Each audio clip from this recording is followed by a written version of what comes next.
Cette vidéo est sponsorisée par NordVPN. Contrairement à un réseau électrique, le fonctionnement d'Internet ne dépend pas de sa forme physique. On utilise massivement ce qu'on peut appeler des réseaux virtuels. Par exemple, l'appareil qui vous sert à regarder cette vidéo communique actuellement directement avec les serveurs de YouTube, sans se rendre compte que l'information passe par un réseau physique complètement invisible. Cette couche physique peut changer complètement de forme, utiliser la fibre ou le satellite, ça ne changera rien à la structure virtuelle. C'est quand même pratique. Comme des poupées russes, il est possible de faire passer plusieurs réseaux virtuels dans un réseau virtuel, lui-même dans un autre réseau virtuel, etc. Et il est possible de créer son propre réseau virtuel privé, qu'on nomme VPN pour Virtual Private Network. C'est ce que propose NordVPN. On peut créer son réseau virtuel chiffré dans lequel passe votre connexion Internet entre votre appareil et un serveur au choix parmi plus de 5000 dans le monde entier. L'intérêt est que chacun de ces serveurs dispose d'une adresse IP qu'on peut emprunter. Cela vous permet de contourner les géoblocages pour pouvoir profiter de certains catalogues de VOD dans d'autres pays ou d'accéder à certains services depuis l'étranger. Avec le code Bidouille, vous avez accès à une promotion pour votre abonnement NordVPN et profitez des 30 premiers jours avec la possibilité de récupérer son argent.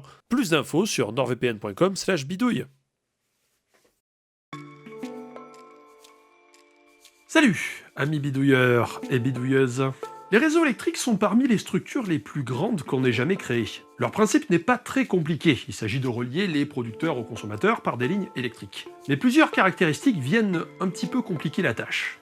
Déjà, tout ce qui est consommé doit être produit en temps réel. Il n'existe aucun système de stockage de masse capable d'assurer l'alimentation électrique du pays, ne serait-ce que quelques minutes. Les batteries, par exemple, sont raccordées au réseau pour créer une certaine inertie, mais ne sont pas capables de remplacer les centrales électriques. C'est donc un flux continu d'énergie entre les producteurs et les consommateurs. Il n'y a pas de réservoir intermédiaire et la quantité d'énergie est dictée par les consommateurs. Le réseau électrique doit donc encaisser en temps réel tous les caprices de la consommation électrique de millions d'habitants. C'est une structure stratégique qui doit fonctionner 24 heures sur 24, 7 jours sur 7, toute l'année. Bien sûr, on peut avoir de temps en temps une panne localisée, à un endroit précis, mais il faut à tout prix éviter que tout le réseau tombe en panne. Or, le problème, c'est que les caractéristiques des réseaux électriques rendent théoriquement possible un scénario où un seul événement qui survient à un moment précis, à un endroit précis, déclenche une cascade de défaillances qui aboutit à l'effondrement total du réseau. Mais en pratique, c'est fort heureusement plus compliqué que ça. Rassurez-vous, on n'a pas laissé volontairement des points faibles.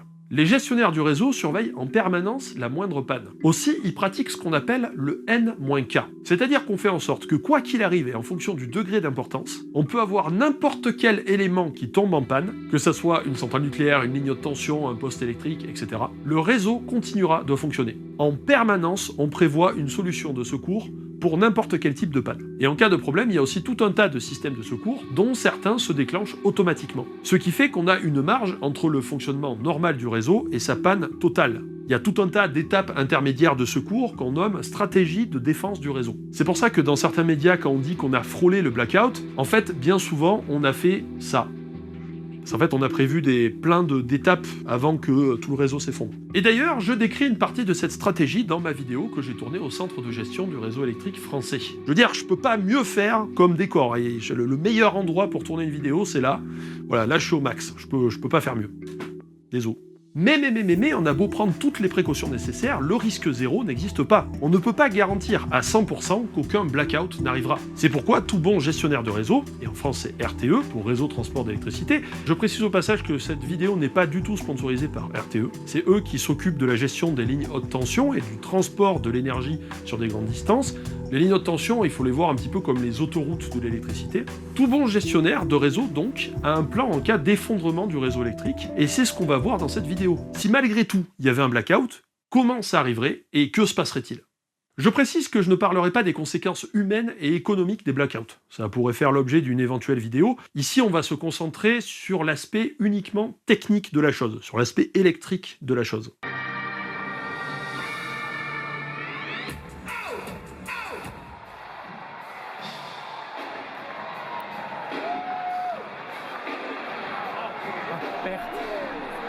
Alors, un blackout, c'est toujours une sorte de superposition de plusieurs événements qui s'enchaînent. D'un point de vue électrique, il y a 4 sortes de problèmes qui peuvent déclencher ou entraîner un blackout. Le premier, c'est les surcharges en cascade. Si à un endroit du réseau un déséquilibre se crée, comme une centrale qui se coupe du réseau, ou une ligne électrique qui se coupe, l'énergie demandée par les consommateurs va passer par un autre chemin, donc une autre ligne haute tension. Or, ces lignes ont une capacité maximale. On peut les surcharger un petit peu, mais au bout d'un moment, elles vont se couper automatiquement à leur tour, ce qui crée encore plus de déséquilibre, et la cascade de déclenchement de lignes continue jusqu'à toucher une zone plus ou moins grande. Ce problème est assez courant, lol, quand on regarde les blackouts qu'il y a eu dans le passé. Par exemple aux États-Unis le 14 août 2003 ou en Italie le 28 septembre de la même année. À chaque fois, un ennemi redoutable a causé plusieurs milliards de dégâts.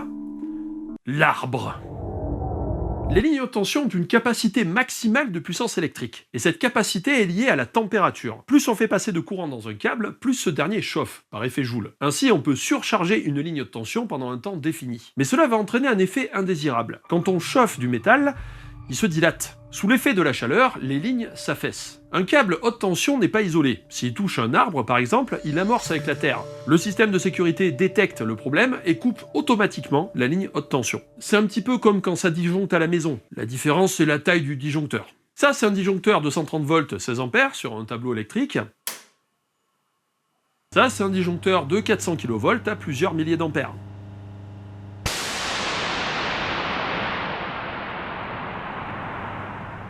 La coupure électrique se fait dans de l'huile ou du gaz dans une ou plusieurs chambres à l'intérieur des isolants. Ça fait 5 mètres de haut, ça coûte un bras... Enfin bref, on commence à avoir l'habitude sur cette chaîne.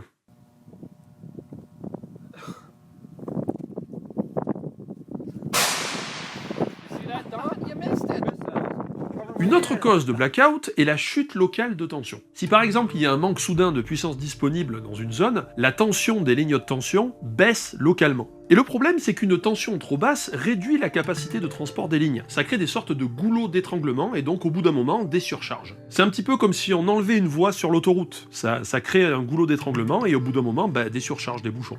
Si le phénomène n'est pas encaissé localement, il s'étend au réseau adjacent. Les automates qui sont dans les postes électriques vont alors couper automatiquement si la tension baisse trop pour éviter la contagion. Une autre cause de blackout est l'écroulement de la fréquence. Le réseau électrique en Europe a un signal sinusoïdal de 50 Hz. Il se répète 50 fois par seconde. Cela correspond à la vitesse de tous les générateurs électriques qui sont connectés sur le réseau pour fournir de l'énergie. Si le réseau consomme trop d'énergie, tous les générateurs ralentissent, la fréquence diminue. Au contraire, si on produit trop d'énergie, tout le monde accélère. Si on n'est pas capable de fournir assez d'énergie, la fréquence va se mettre à baisser, parce que tous les générateurs ralentissent, ils ont du mal à tourner à la bonne vitesse. Et le problème, c'est que ce phénomène va extrêmement vite. En dessous de 49,5 Hz, les systèmes de sécurité automatiques s'enclenchent pour éviter que tout le réseau ne s'effondre. Cela consiste à couper automatiquement des parties du réseau selon un ordre de priorité. Il y a aussi des contre-mesures que j'ai décrites dans ma vidéo sur la gestion du réseau électrique. Si cela ne suffit pas, les centrales électriques finissent par se couper automatiquement du réseau. On parle d'îlotage. Elles silotent du réseau. Ça se produit quand l'écart est de 2 à 4 Hz. L'îlotage sert à protéger les centrales électriques et c'est automatique parce qu'il faut aller très très vite. Et enfin, la dernière cause de blackout peut être la désynchronisation d'une partie de la grille. Les pays interconnectés peuvent choisir d'être sur la même zone dite synchronisée.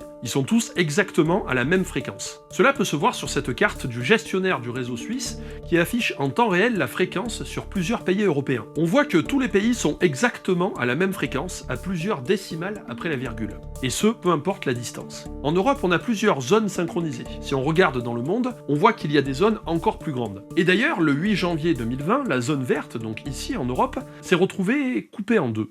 Et là, vous allez voir à quel point les choses peuvent aller extrêmement vite. À 14h04 et 26 secondes, un incident a eu lieu dans une sous-station électrique de 400 000 volts en Croatie. Les automates de sécurité se déclenchent et seulement 43 secondes après le premier défaut, la zone européenne est coupée en deux parties. C'est les lignes haute tension, qui sont chargées donc de transporter l'énergie sur de grandes distances, qui se sont automatiquement coupées. Et ce, sur toute une zone qui a coupé le réseau en deux. Les échanges énergétiques entre ces deux zones sont complètement coupés. La partie nord se retrouve avec un manque de puissance, alors que dans le sud, il y a d'un coup un surplus de puissance. Le nord se retrouve avec une fréquence de 49,74 Hz, et le sud de 50,6 Hz. Ça paraît peu, mais en réalité c'est énorme. Ça représente à ce moment-là un manque pour le nord de 6,3 GW, soit l'équivalent d'environ 6 réacteurs nucléaires. et la partie sud se retrouve logiquement avec un surplus de 6,3 gigawatts. Et dans ce cas-là, il est impossible de relier les deux parties tant qu'elles ne sont pas resynchronisées. Les systèmes de sécurité se sont déclenchés. La France et l'Italie, par exemple, ont utilisé l'interruptibilité, c'est-à-dire le fait de couper automatiquement l'énergie de grosses entreprises. On a gagné 1,7 gigawatts comme ça, et ça s'est passé moins de 5 minutes après le premier événement.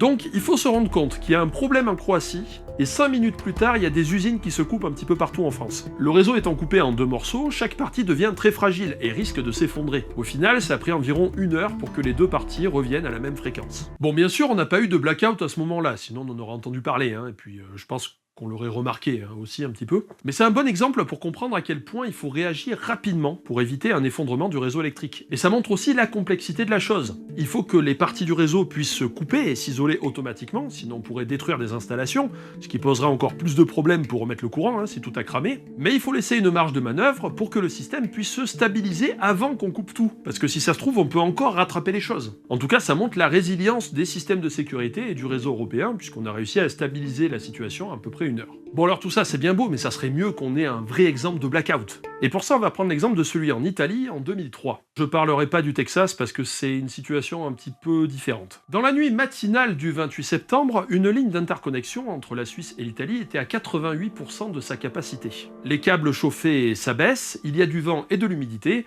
et à 3h01, un arc électrique se crée avec la cime d'un arbre. La sécurité coupe la ligne. Mais bon, cela ne devrait pas poser de problème en temps normal, ça arrive de temps en temps qu'une ligne se coupe. Les opérateurs tentent de réenclencher la ligne, mais un problème électrique fait qu'il n'est pas possible de remettre le jus. L'Italie importe beaucoup d'énergie cette nuit-là, et les autres lignes électriques sont déjà bien charrettes. La conséquence, c'est la surcharge à 110% d'une autre ligne. Elle monte à 2700 ampères et se coupe à 3h25 et 21 secondes. Donc ce qu'on a vu, c'est que pendant 25 minutes, le réseau a tenu, puisqu'il y a toujours la règle du N-K. Donc là, c'est une ligne qui vient de tomber, le reste continue à fonctionner. Le problème, c'est que toutes les autres lignes étaient déjà bien surchargées, et du coup, la gestion du risque a mal été faite, et finalement, il y a une autre ligne qui s'est coupée. À partir de là, c'est l'enchaînement catastrophique. À cause de la surcharge, 4 secondes plus tard, une autre ligne entre la Suisse et l'Italie se déclenche. Et 2 secondes après, une autre interconnexion suit le mouvement. Les sous-stations électriques des pays limitrophes constatent une augmentation rapide de la puissance réactive, signe que l'Italie est en train de se désynchroniser avec le reste de l'Europe. Les automates réagissent immédiatement et 3 secondes plus tard, l'Italie se retrouve complètement isolée des autres pays. La France, la Suisse, l'Autriche, la Grèce, il y a toutes les lignes qui sautent. Le pays a importé 6646 MW d'électricité.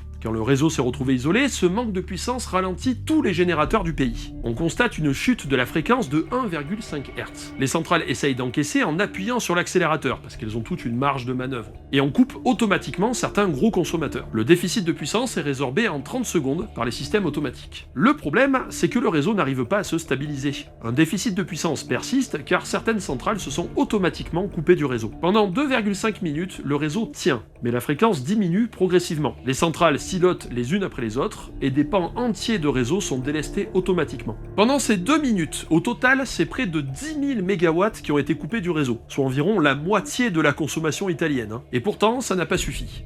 À 3h28, soit 27 minutes après qu'un arbre se soit pris un arc électrique dans les branches, tout le pays est dans le noir.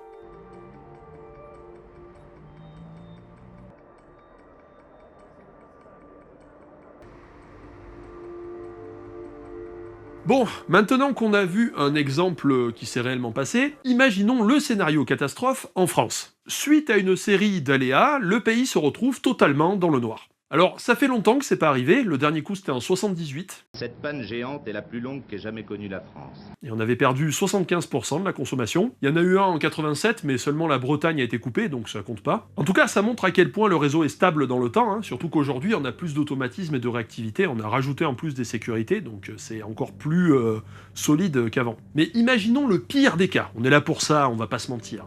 Pour ça, je m'appuie sur un memento sorti en 2004, disponible sur le site de RTE. J'ai pas plus récent, mais d'après des gens du métier, globalement, ça a pas trop changé. On se retrouve avec un pays sans électricité. Il y a aussi de fortes chances pour qu'une bonne partie de l'Europe soit aussi dans le noir, parce que pas mal d'électricité transite par la France. La première chose à faire, c'est un diagnostic pour connaître l'étendue des dégâts et éventuellement réparer. Ensuite, les centrales électriques sont toutes îlotées. elles sont isolées du réseau. L'îlotage, c'est quand la centrale arrive à se couper du réseau et à se maintenir en fonctionnement. Si on fait des tests d'îlotage régulièrement, le stress sur les composants est tel qu'il est possible qu'il échoue. Dans ce cas, la centrale se met à l'arrêt automatiquement. Alors là, on a déjà un premier problème. On pourrait se dire qu'une centrale peut redémarrer facilement, vu qu'elle produit sa propre électricité. Sauf que non, en fait, c'est pas aussi simple. Une tranche nucléaire, un réacteur si vous voulez, a besoin d'énergie pour fonctionner. On parle d'alimenter ses auxiliaires. En temps normal, elle s'auto-alimente. Si cette auto-alimentation est perdue, elle peut prendre de l'énergie sur des tranches voisines. Si c'est pas possible, elle s'alimente via le réseau électrique. Et si ça non plus c'est pas possible, elle dispose d'une ligne d'alimentation de secours qui est isolée du réseau électrique, qui vient d'un barrage par exemple. Si cette alimentation tombe en panne, alors le réacteur se met automatiquement à l'arrêt, en utilisant les groupes électrogènes de secours. Même si tout fonctionne super bien et qu'en réalité il s'auto-alimente, par sécurité il faut au moins une alimentation extérieure sur les deux. Donc le réseau électrique ou la ligne indépendante, sinon le réacteur se met automatiquement à l'arrêt. C'est une question de sécurité, on peut pas faire sans. Donc oui, il faut de l'électricité pour démarrer une centrale électrique. Mais avant de partir sur un délire méta sur comment on a fait au début, je vous arrête tout de suite. Les barrages. On va d'abord démarrer un barrage qui va alimenter la centrale qui a besoin de tension. Elle démarre à son tour, elle alimente une autre centrale, etc. On appelle ça les renvois de tension. Une fois qu'on a réussi à démarrer les grosses centrales électriques, donc en France c'est les centrales nucléaires et puis des gros barrages, on devine qu'il suffit pas de remettre le jus avec un gros disjoncteur façon les clôtures de Jurassic Park. On parle littéralement de redémarrer un pays, d'une puissance cumulée de... bon allez, on va dire 40 millions de chevaux, pour prendre une fourchette basse. Il y a des millions d'appareils électriques encore branchés qui vont tous se remettre en route en même temps. Sauf que quand on redémarre un moteur, par exemple, on a une pointe de consommation qui peut être assez forte. C'est comme quand on se lance en vélo, on force plus le temps de prendre de la vitesse. Même si toutes les centrales fonctionnent, on peut pas remettre le jus dans tout le pays d'un coup. Ça créerait un stress beaucoup trop fort et le réseau s'effondrerait à nouveau. L'astuce pour éviter ça, c'est de redémarrer par zone. Ces zones sont automatiquement créées via des automates au moment où la tension se coupe. En cas de blackout, la France se retrouve donc découpée en morceaux. Des morceaux qui ont été donc prédéfinis à l'avance. La stratégie consiste d'abord à alimenter les artères principales, c'est-à-dire les lignes haute tension de 400 000 volts comme celle-ci. On appelle ça des ossatures régionales. Elles sont alimentées par des centrales électriques nucléaires et des gros barrages hydrauliques qui se raccordent progressivement sur ces artères. Chaque centrale commence par se coupler entre elles par région. Les consommateurs prioritaires sont ensuite alimentés. On agrandit ensuite le maillage jusqu'à des postes électriques qui vont raccorder les régions entre elles. Une fois que l'ossature globale est terminée, on alimente progressivement toutes les zones du pays. Il faut imaginer une arborescence où on part du tronc principal pour arriver aux extrémités des branches. Le cas d'une France totalement dans le noir est cependant peu probable. Il y a plus de chances qu'on ait des zones encore alimentées, comme en 78, où ceux qui étaient proches de la frontière tenaient grâce aux interconnexions avec d'autres pays. Dans ce cas, on partirait des zones préservées ou des interconnexions pour réalimenter le reste du pays. D'où l'importance des interconnexions dans ce genre de cas.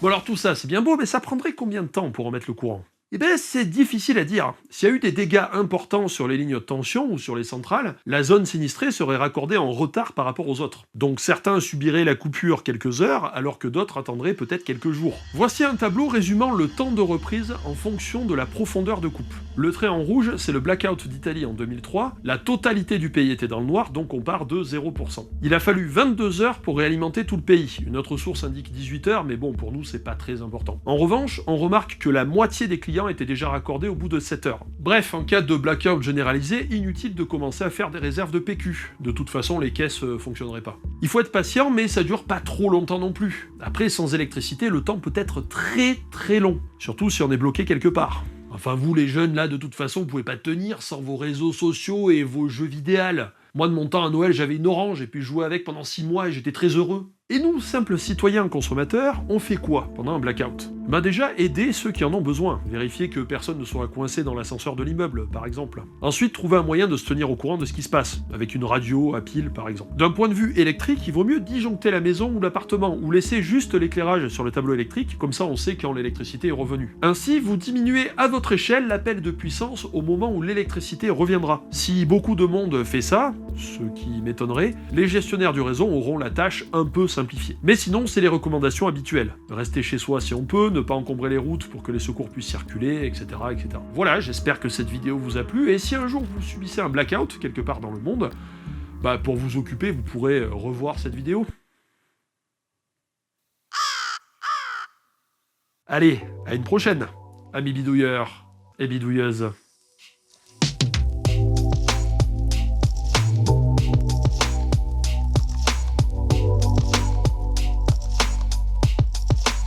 Merci à tous pour avoir vu cette vidéo jusqu'au bout. Sachez que le lendemain de la sortie de cette vidéo, à 21 h, il y aura un live sur ma chaîne Twitch. Alors oui, la dernière fois c'était le soir même, mais là je teste le lendemain, je fais des tests pour les lives. Vous pourrez poser des questions et j'apporterai des infos supplémentaires que j'ai pas pu mettre dans la vidéo, dans la limite de mes connaissances disponibles, bien sûr. Merci à Info Réseau pour avoir relu le script, et merci à Buchanan pour avoir répondu à certaines de mes questions.